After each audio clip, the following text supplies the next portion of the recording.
Hello बच्चों, कैसे हो? आपका स्वागत है त्रिपान स्टडी सेंटर में। आज जो हम करने जा रहे हैं क्लास 12 एनआईएस बोर्ड का जो है ज्योग्राफी का चैप्टर नंबर 23। ये चैप्टर जो है काफ़ी महत्वपूर्ण है, development of mineral and energy resources. यानी देखा जाए तो भारत के खनिज एवं ऊर्जा संसाधन का विकास किस प्रकार हुआ है, इसके विषय में हम विस्तारपूर्वक यहाँ पर जो ज्योग्राफी के यानी भूगोल के चैप्टर में करेंगे। ये चैप्टर कई मायने में हर क्लास के बच्चों के लिए इंपॉर्टेंट है, चाहे वो सीबीएसई पढ़ते हो, चाहे एनआईएस बोर्ड के बच्चे हों, चाहे यूपी बिहार बोर्ड के बच्चे हों, इवन कि जो बच्चे एग्जाम की तैयारी कर रहे हैं, कॉम्पिटिशन तैयारी कर रहे हैं, उनके लिए भी ये जो टॉपिक काफ़ी महत्वपूर्ण होगा। ठीक है, लेकिन आपको पता है टॉपिक स्टार्ट करने से पहले एक बात जो मैं हमेशा कहता हूँ, जिसको आपको सोचना भी चाहिए, विचार भी करना चाहिए और अमल भी करना चाहिए, वो ये है कि जब भी वीडियो देखिए पूरा देखिए, क्योंकि अधूरा जानकारी सदैव खतरनाक होता है।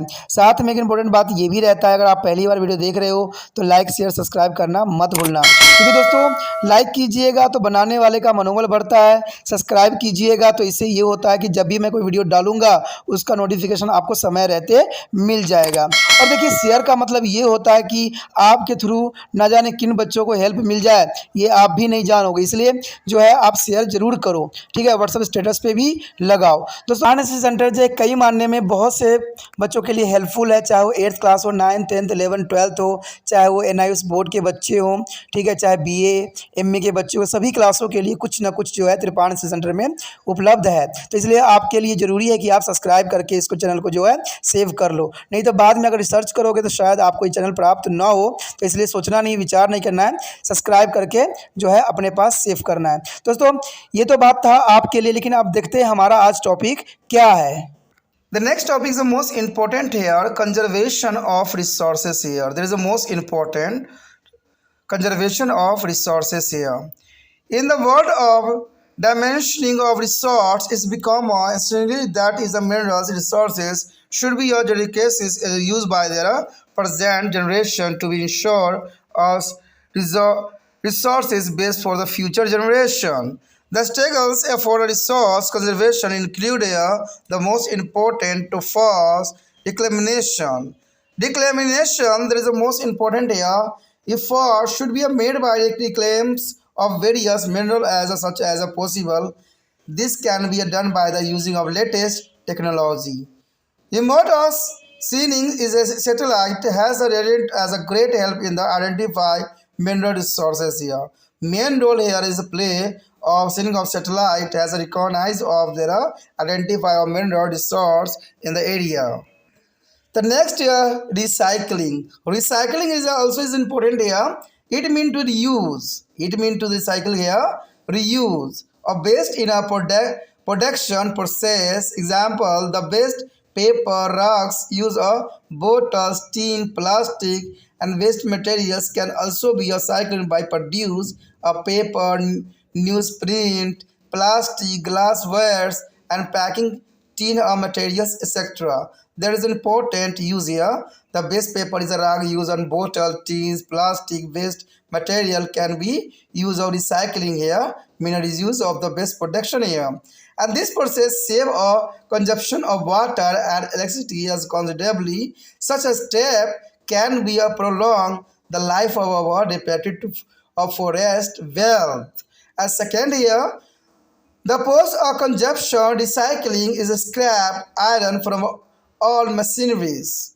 The automobile industry equipment which are yet to be charged and become a cast iron is steel, which is there shaped into the new consumer product here.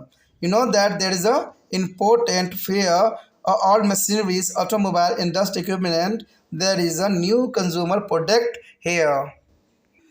The next here, substitutions. Substitution here, due to the advancement of technology and new need has been lead to be many changes in the use of minerals.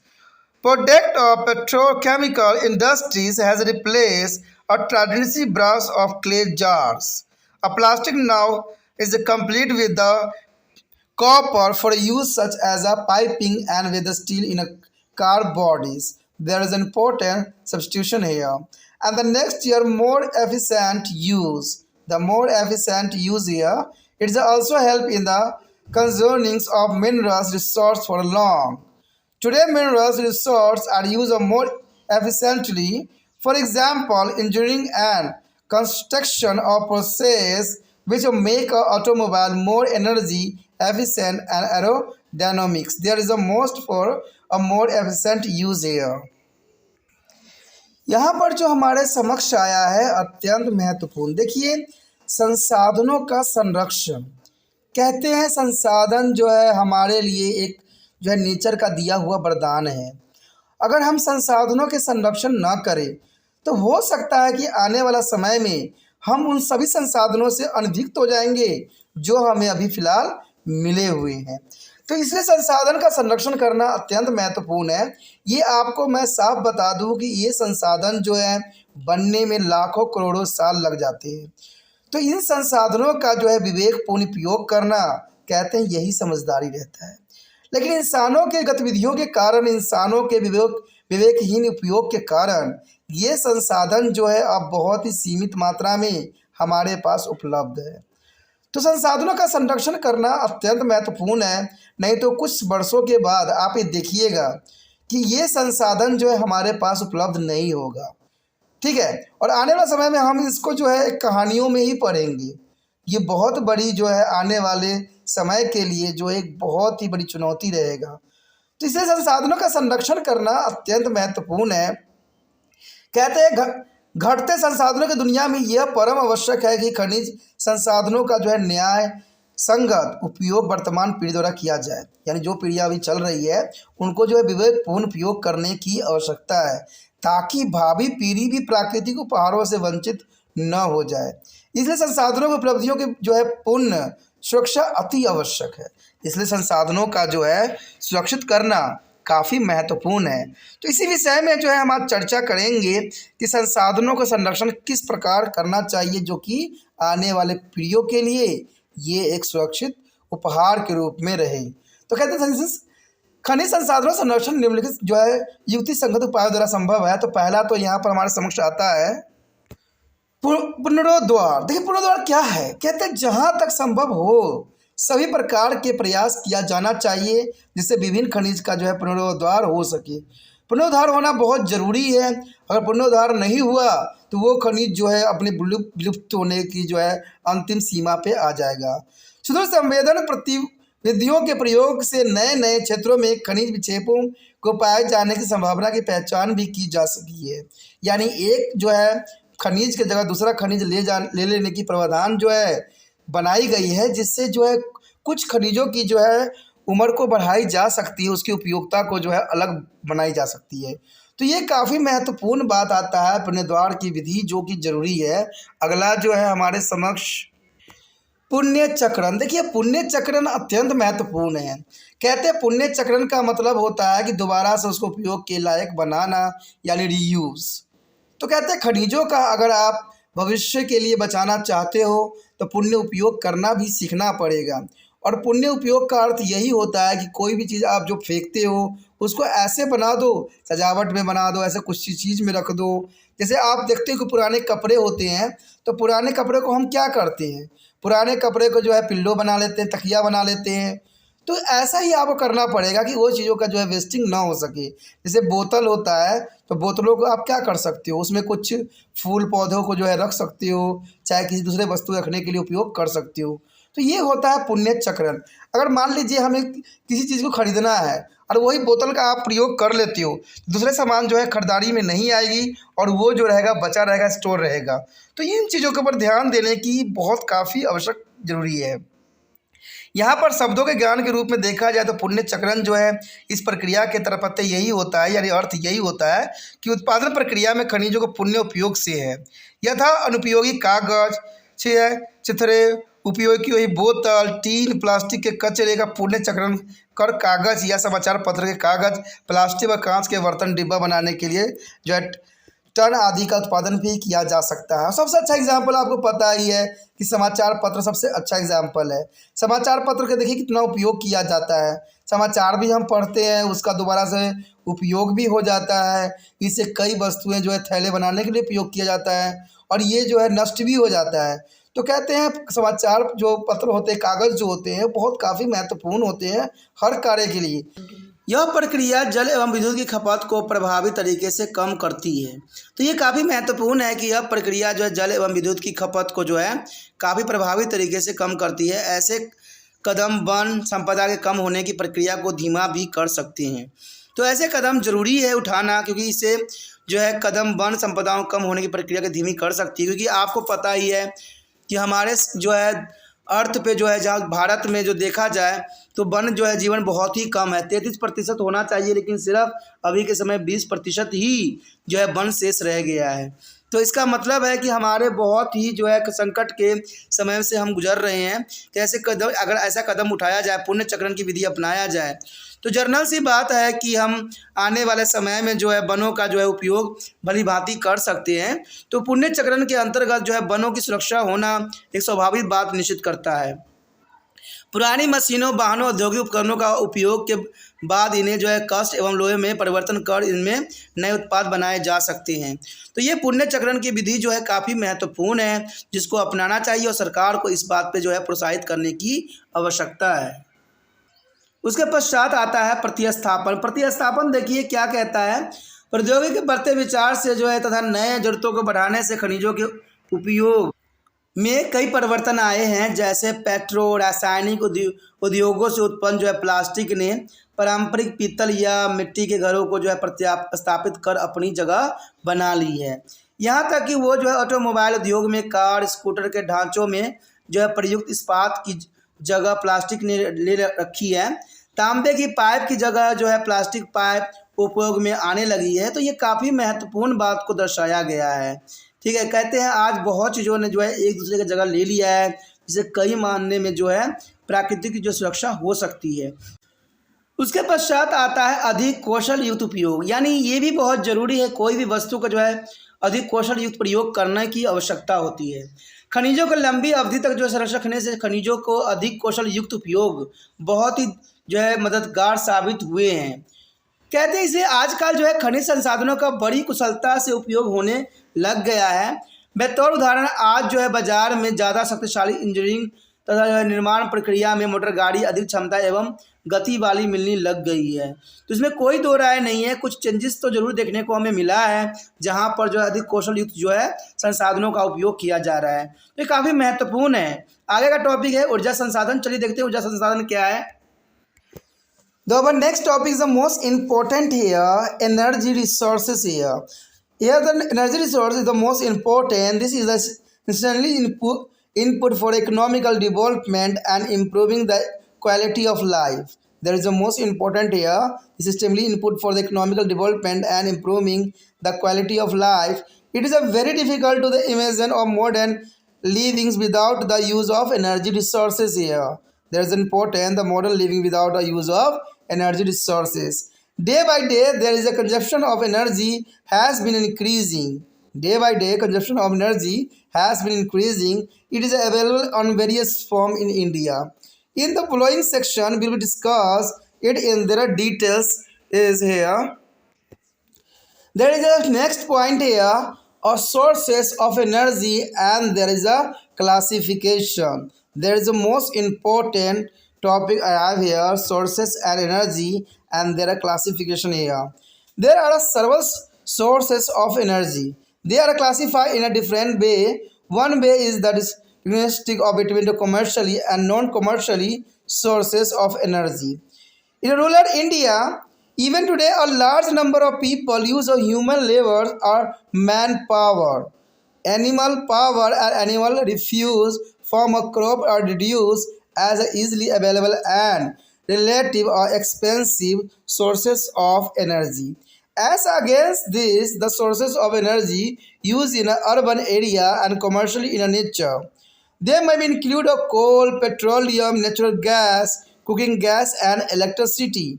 But scenarios in the rural area has been changing for a quite some time. Another classification of source of energy is based on their longevities. For instance, mineral resources such as coal, petroleum, natural gas, and radioactive minerals are all non-renewable and exhaustive sources here. There is a most important point here.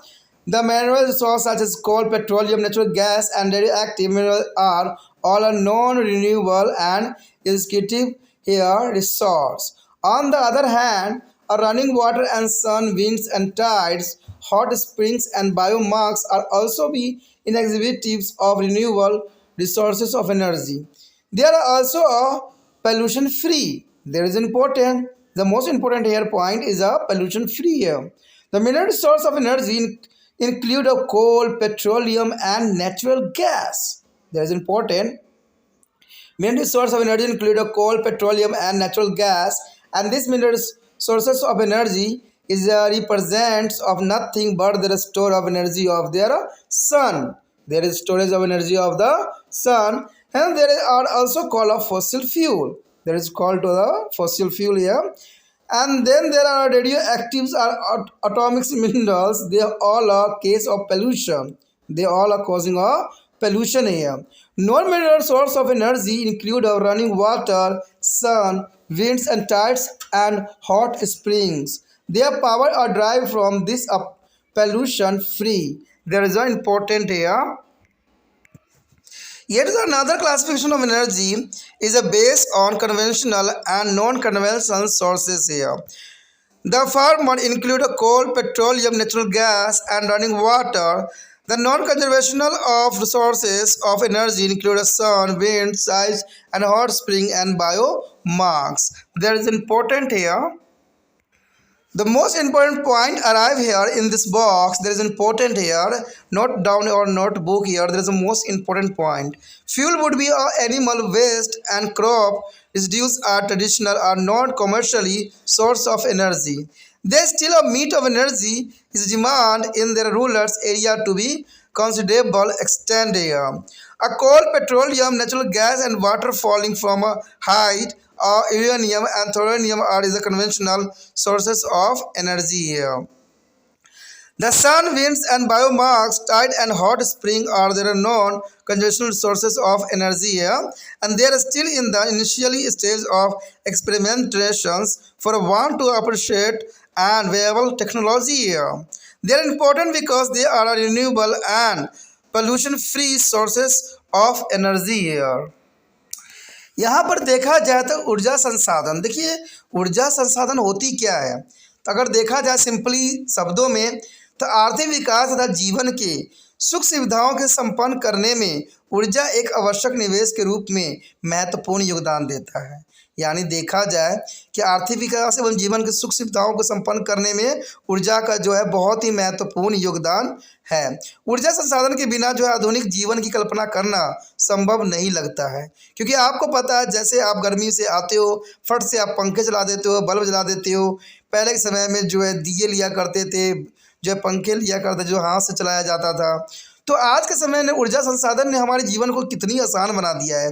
पहले लोगों को पैदल चलना पड़ता था या बैलगाड़ियों का उपयोग किया जाता था, लेकिन आज के समय में आप पेट्रोल डीजल भरवाइए और गाड़ी को जो है फरक्के से यहाँ से वहाँ पहुँचाइए। तो ये है सब किसके कारण संभव हुआ है? ऊर्जा संसाधन के कारण ही ये सब संभव हुआ है। कहते दिन प्रतिदिन ऊर्जा की खपत बढ़ती चली जा रही है और ऊर्जा अपने विभिन्न रूपों में भारत में उपलब्ध है, और आगे आने वाले अनुच्छेद में हम इसके बारे में चर्चा भी करेंगे और जानने की कोशिश भी करेंगे। तो ये काफ़ी महत्वपूर्ण बात रहता है यहाँ पर ऊर्जा संसाधन के अंतर्गत। ऊर्जा के स्रोत एवं उसके वर्गीकरण देखते हैं। चलिए देखते हैं क्या है। यहाँ पर आया है हमारा ऊर्जा के स्रोत एवं उनके वर्गीकरण। तो देखिए ऊर्जा के स्रोत एवं उनके वर्गीकरण के अंतर्गत कहते हैं ऊर्जा के कई स्रोत होते हैं। तो ये तो आप भली भांति आपको ज्ञात ही होगा कि ऊर्जा के कई स्रोत होते हैं और इन स्रोतों को विभिन्न प्रकार से वर्गीकृत किया जा सकता है।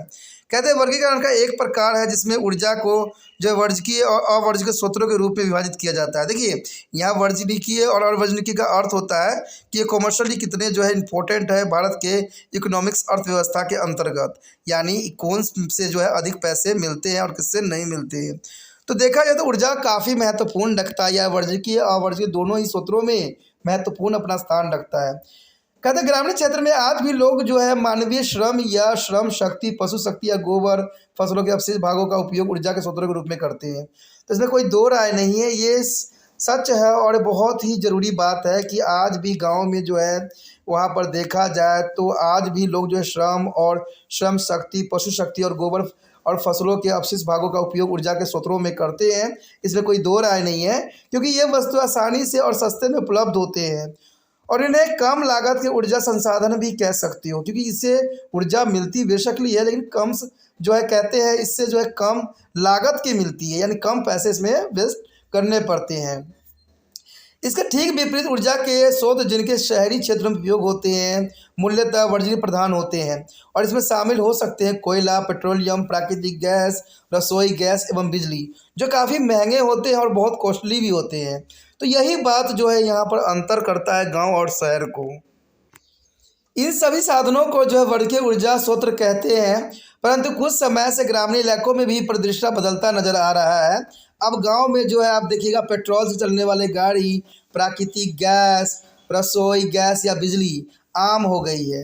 तो देखा जाए गांव में भी बहुत कुछ बदलाव देखने को मिला है और इसमें कोई दो राय नहीं है, ठीक है।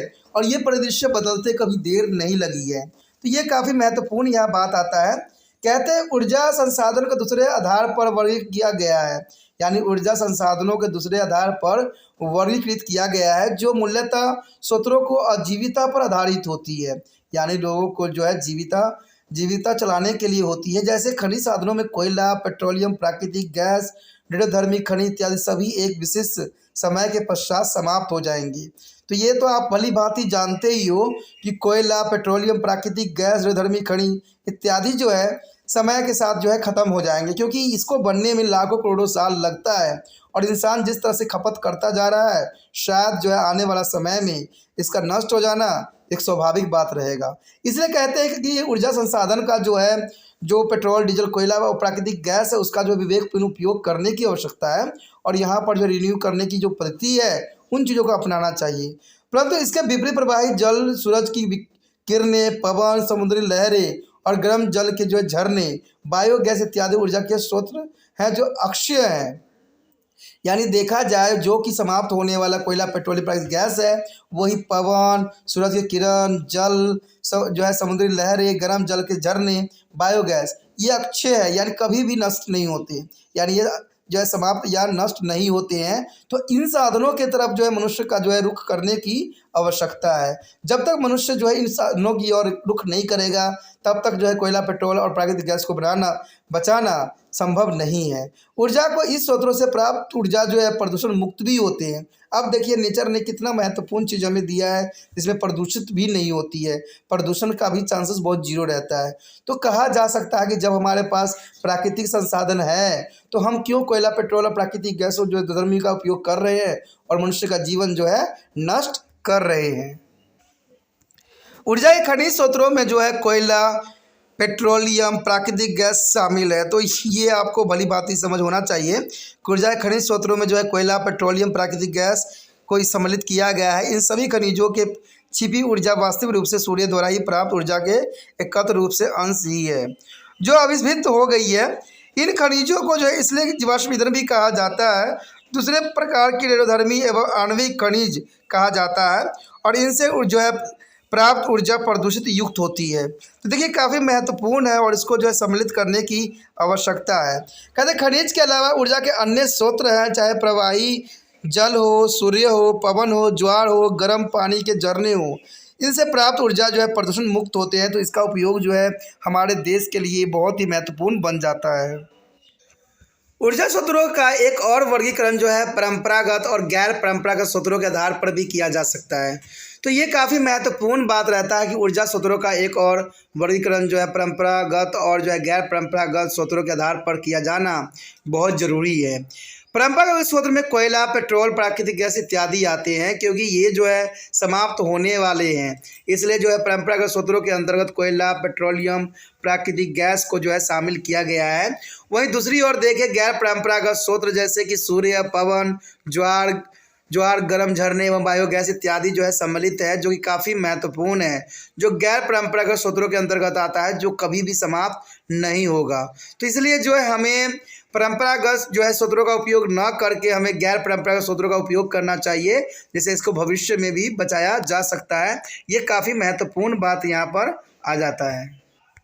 यदि बात हम करें इस बॉक्स की, तो इस बॉक्स में जो है काफ़ी महत्वपूर्ण बात को दर्शाया गया है, जिसको आपको नोट भी कर लेना चाहिए। कहते हैं ईंधन की लकड़ी, गोबर और फसलों के अवशिष्ट जो पदार्थ इत्यादि सभी जो है परंपरागत या गैर परंपरागत बिजली ऊर्जा के स्रोत कहलाते हैं। यानी देखा जाए तो ईंधन की लकड़ी जो है, गोबर, फलों के अवशिष्ट पदार्थ इत्यादि सभी जो है परंपरागत या गैर परंपरागत ऊर्जा के स्रोतों के अंतर्गत आते हैं। कोयला, पेट्रोलियम, प्राकृतिक गैस, जल पदार्थ एवं यूरेनियम, थोरियम इत्यादि जो है परंपरागत स्रोतों के अंतर्गत आते हैं। देखिए यहाँ पर बात साफ बताया गया कि परंपरागत जो स्रोत होते हैं वो समाप्त होने वाले होते हैं, जिसमें कोयला, पेट्रोल, प्राकृतिक गैस आता है। और गैर परंपरागत स्रोत जो होते हैं जैसे गोबर, ठीक है, जैसे कि बायोगैस, तो ये सारी चीज़ इंपॉर्टेंट होते हैं जो कभी समाप्त नहीं होंगे। तो ये काफ़ी महत्व रखता है आप लोगों के लिए। कहते हैं सूर्य एवं पवन जो है बायोगैस, ज्वार, गर्म पानी के झरना इत्यादि ऊर्जा के गैर परंपरागत स्रोत हैं। तो आप समझ गए हो गैर परंपरागत स्रोत जो कभी ख़त्म नहीं होते हैं। तो उसमें सूर्य, पवन, बायोगैस, ज्वार, गर्म पानी का झरना इत्यादि इसमें सम्मिलित है। इन सभी परंपरागत स्रोतों से ऊर्जा का जो उत्पादन अभी भी आरंभिक विकास की अवस्था में ही है। तो ये काफ़ी महत्वपूर्ण है कि देखिए कि जो हमारे प्राकृतिक संसाधन है उसका जो है हम अभी तक विकास नहीं कर सके हैं। आज भी जो है आरंभिक विकास के चरणों से ही ये गुजर रहे हैं। तो ये काफ़ी महत्वपूर्ण बात यहाँ पर आ जाता है।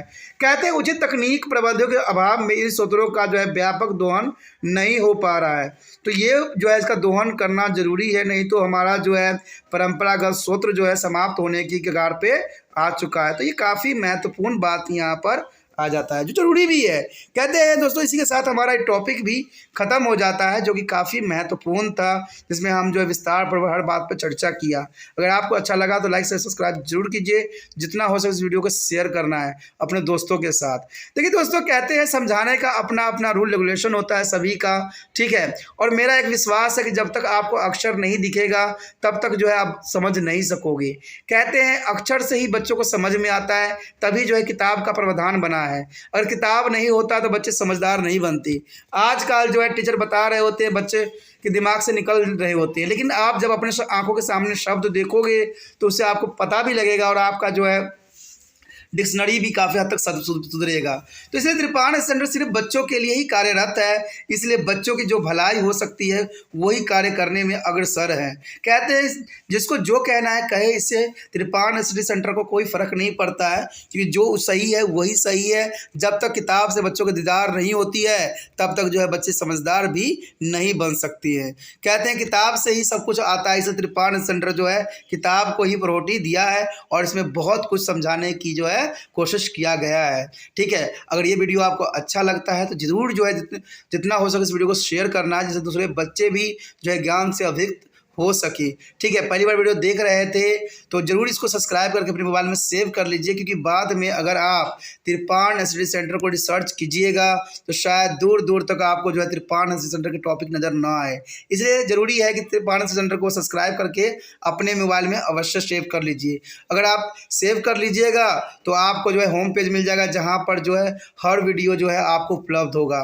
प्लस जो आप सिलेबस के अंतर्गत देखना चाहते हैं, चाहे आप किसी टॉपिक के अंतर्गत देखना चाहते हैं या क्लास के अंतर्गत देखना चाहते हैं, तो इसके लिए भी त्रिपाण स्टडी सेंटर ने प्रावधान कर रखा है प्लेलिस्ट का, जिसमें आपको सारे वीडियो सुचारू रूप से मिल जाएंगे। कुछ आपको अगर उसमें बदलाव चाहिए, कुछ और भी करना है तो ज़रूर आप कमेंट कीजिए, कमेंट करना मत भूलिए।